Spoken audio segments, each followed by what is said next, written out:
మా బాబుకి చెప్పమ్మా సోది. సరే లేవనమ్మా. లే జయదేవ్. జయదేవ్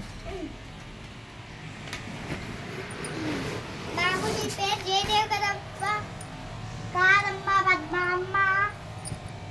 బాగా చెయ్యి బాబు. చేయమ్మా నేను చేయదేవ్ అమ్మ. నీ పేరు మీ అమ్మ పేరు పద్మ కదా? నీ అమ్మ పేరు పద్మ కదా? అవునమ్మా.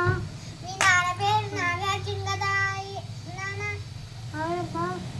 మీ తాత పేరు మల్లికార్జున కదా? అవునా? అవును. మీ అవ్వ పేరు ముత్తు కదా? అవునమ్మా. మీ బాబాయ్ పేరు విక్కీ బాబాయ్ కదా? అవునమ్మా. మీ పిన్ని పేరు అచిత పిన్ని కదా? అవునమ్మా. వాళ్ళ కొడుకు పేరు విజ్ఞాన్ దేవ్ కదా బాబు? అవును. ఇంకొక కొడుకు పేరు బబ్లు కదా? అవును.